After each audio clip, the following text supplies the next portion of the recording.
चिड़िया और जादुई पेड़। एक छोटे से गांव में रिया और अर्जुन नाम के दो बच्चे रहते थे। रिया को कहानियां सुनना बहुत पसंद था और अर्जुन को खेलना कूदना। एक दिन वे गांव के बाहर एक पुराने जंगल में घूमने गए।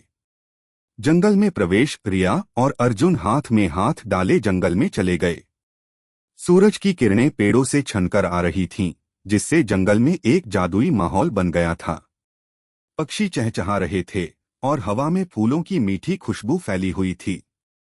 रिया ने कहा, अर्जुन, यह जगह कितनी सुंदर है। अर्जुन ने जवाब दिया, हाँ रिया, मैंने पहले कभी इतनी शांत जगह नहीं देखी। जादुई पेड़ की खोज चलते चलते उन्हें एक बहुत बड़ा पेड़ दिखाई दिया।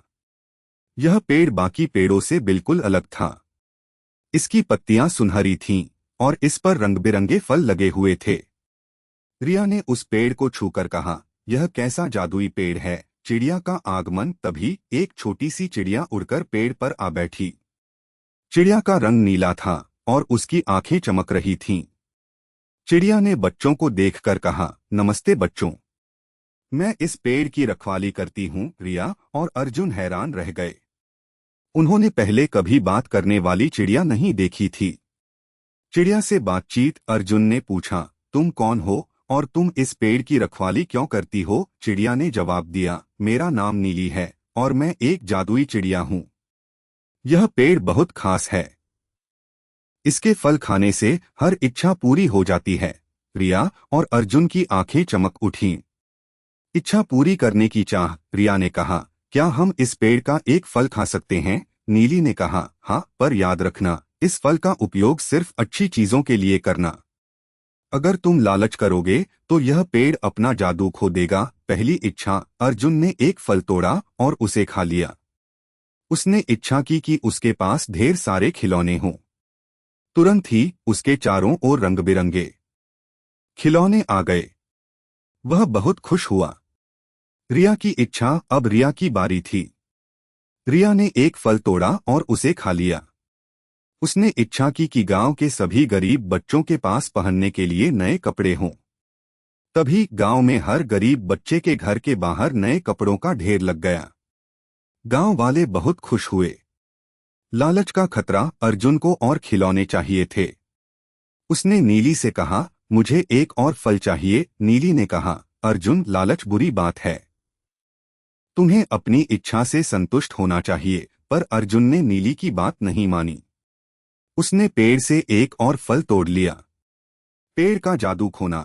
जैसे ही अर्जुन ने फल खाया, पेड़ की सुनहरी पत्तियां गिरने लगीं और रंग बिरंगे फल गायब हो गए। पेड़ का जादू खत्म हो गया था। नीली उदास हो गई।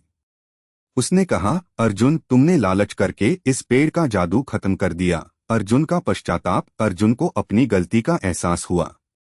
वह रोने लगा। उसने नीली से माफी मांगी। रिया ने भी नीली से माफी मांगी। नीली ने कहा, तुम्हें अपनी गलती का एहसास हो गया है, यह अच्छी बात है। अब तुम दोनों मिलकर इस पेड़ की देखभाल करो। शायद कुछ सालों बाद यह पेड़ फिर से जादुई बन जाए। पेड़ की देखभाल। रिया और अर्जुन हर रोज पेड़ को पानी देते और उसकी देखभाल करते। वे दोनों ने मिलकर गांव के सभी बच्चों के साथ खिलौने बांटे। उन्होंने समझा कि खुशी दूसरों के साथ बांटने में है, जमा करने में नहीं। पेड़ का पुनर्जन्म। कई साल बीत गए। रिया और अर्जुन बड़े हो गए। एक दिन वे फिर से उस जादुई पेड़ के पास गए। उन्होंने देखा कि पेड़ पर फिर से सुनहरी पत्तियां आ गई हैं और उस पर रंग बिरंगे फल लगे हुए हैं। पेड़ फिर से जादुई बन गया था। नैतिक शिक्षा। नीली चिड़िया उड़कर आई और उसने कहा, बच्चों, तुमने साबित कर दिया कि लालच बुरी बात है और दूसरों की मदद करना अच्छी बात है। यह पेड़ हमेशा तुम्हें याद दिलाएगा कि सच्चा सुख बांटने में है, जमा करने में नहीं। रिया और अर्जुन बहुत खुश हुए। उन्होंने हमेशा के लिए लालच न करने का फैसला किया। लालच बुरी बला है और दूसरों की मदद करना सबसे बड़ा धर्म है। सच्चा सुख बांटने में है, जमा करने में नहीं। कहानी सुनने के लिए धन्यवाद।